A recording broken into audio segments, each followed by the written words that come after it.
വിശ്വസിക്കുവാൻ ആഗ്രഹിക്കുന്ന ഏവർക്കും യേശുമിശിഹായ്ക്ക് സ്തുതിയായിരിക്കട്ടെ.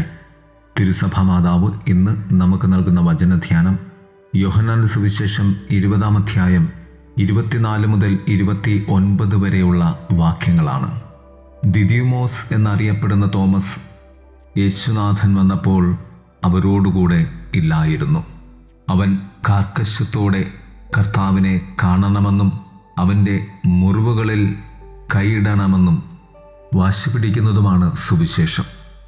ഇന്ന് തിരുസഭാ മാതാവ് വിശുദ്ധ തോമാശ്ലീഹായുടെ തിരുനാൾ കൊണ്ടാടുകയാണ്.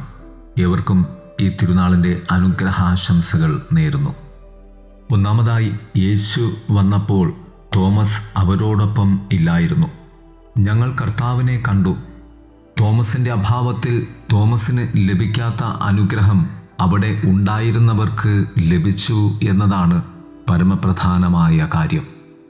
അതിനാൽ തന്നെ ഒരു വിഷാദ രോഗിയായ മനുഷ്യന് ചെയ്യാൻ കഴിയുന്ന ഏറ്റവും മോശമായ കാര്യം തോമസ് ചെയ്തു. ക്രിസ്തുവിൻ്റെ അനുഗ്രഹം ലഭിക്കാതെ ഇരുന്ന സാഹചര്യത്തിൽ തോമസ് തൻ്റെ സമ്പൂർണമായ ക്രിസ്തുബന്ധം ഒരു കുഞ്ഞിനെ പോലെയുള്ള വാശിയോടുകൂടി നിർബന്ധ ബുദ്ധിയോടുകൂടി ആർജിച്ചെടുക്കുവാൻ ശ്രമിക്കുന്ന കാർക്കശ്യം ഒരു വശത്ത്, മറുവശത്ത് അവൻ്റെ വിശ്വാസത്തിൻ്റെ തലത്തിൽ ഉള്ള ശൈശവഭാവം അതിൻ്റെ പൂർണ്ണതയിലും ആയിരുന്നു.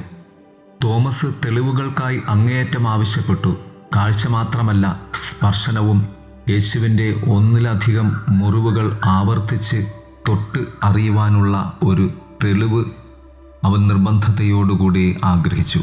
ഒരർത്ഥത്തിൽ തോമാശ്ലീഹയ്ക്ക് അത് സംശയത്തിൻ്റെ സമ്പൂർണതയായിരുന്നുവെങ്കിൽ, മറുഭാഗത്ത് ഉദ്ധിതനിലുള്ള ക്രൂശിത സാക്ഷ്യത്തെ തോമസ് അതിയായി വിശ്വസിക്കുകയും അത് ആഗ്രഹിച്ചുകൊണ്ട് ക്രിസ്തുവിനെ കാണുവാൻ അവൻ അതിയായി ഇഷ്ടപ്പെട്ടു എന്നതുമാണ് സത്യം.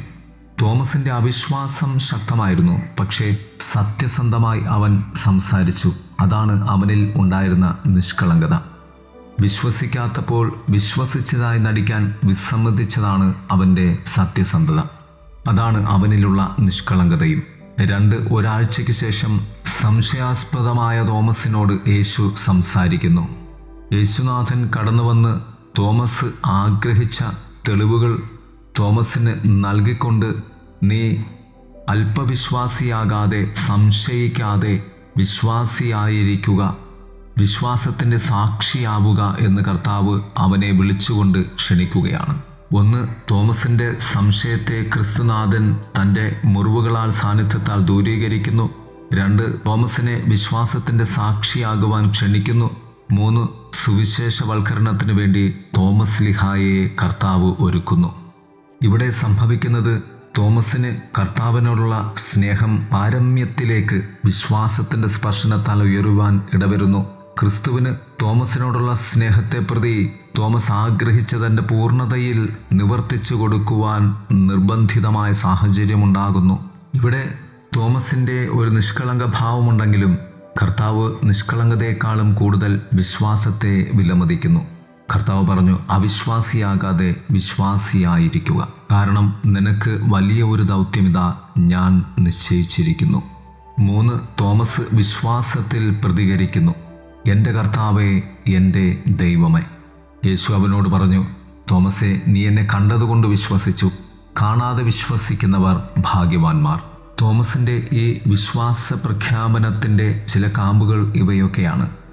വിശുദ്ധ അത്ഭുതത്തിൻ്റെ ഭക്തിനിർഭരമായ ആവിഷ്കാരമായിരുന്നു അത്. 2, അളവറ്റ ആനന്ദത്തിൻ്റെ പ്രകടനമായിരുന്നു അത്. 3, അത് മനസ്സിൻ്റെ പൂർണ്ണമായ മാറ്റത്തെ സൂചിപ്പിക്കുന്ന പരിവർത്തനത്തിൻ്റെ പ്രാർത്ഥനയായിരുന്നു. ക്രിസ്തുവിനോടുള്ള വിധേയത്വത്തിൻ്റെ ആവേശകരമായ ഒരു പ്രവൃത്തിയായിരുന്നു തോമസിൻ്റെ ആ വിശ്വാസ പ്രഖ്യാപനം. അത് ആരാധനയുടെയും വ്യക്തിപരവും നേരിട്ടുമുള്ള ഒരു സാക്ഷ്യവും പ്രവൃത്തിയും ആയിരുന്നു. എങ്കിൽ അതിൽ സമ്പൂർണമായും നിലച്ചു നിന്നത്, കാണാതെ എനിക്ക് എൻ്റെ ഗുരുനാഥനെ വിശ്വസിക്കുവാൻ സാധിക്കാതെ പോയല്ലോ എന്നതും, കണ്ടുകഴിഞ്ഞ യേശുവിൽ സമ്പൂർണമായും തന്നെ സമർപ്പിച്ചുകൊണ്ടുള്ള തൻ്റെ കീഴ്വഴങ്ങലും ഏറ്റുപറച്ചിലും ആയിരുന്നു. ശരീരത്തിൽ യേശുനാഥനെ കണ്ടിട്ടില്ലാത്ത നമുക്ക് വേണ്ടി തോമസിലൂടെ കർത്താവ് നടത്തിയ ഏറ്റവും വലിയ വിശ്വാസ സാക്ഷ്യമായിരുന്നു അത്. നൂറ്റാണ്ടുകൾക്കിപ്പുറവും എൻ്റെ യേശുവിനെ ഞാൻ എൻ്റെ വിശ്വാസത്തിൽ കാണുമ്പോൾ എനിക്ക് ക്രിസ്തു നൽകുന്ന വിലയുടെ ആഴവും അന്തസത്തയുമായിരുന്നു തോമസിനോട് കർത്താവ് പറഞ്ഞത്.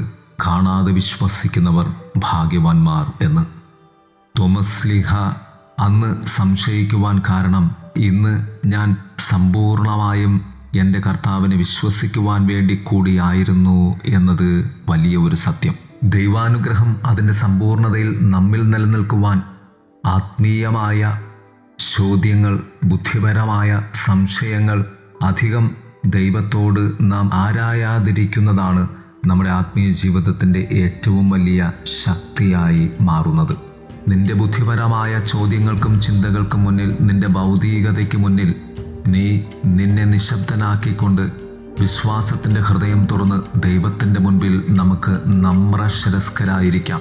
വിശുദ്ധ തോമസ് ശ്ലീഹയോട് ചേർന്ന് നമുക്ക് കർത്താവിനെ കാണാതെ വിശ്വസിക്കുന്ന ആഴങ്ങളിലേക്ക് കടന്നു വരുവാൻ പരിശ്രമിക്കാം. ദൈവം നമ്മെ സമൃദ്ധമായി അനുഗ്രഹിക്കട്ടെ. ആമേൻ.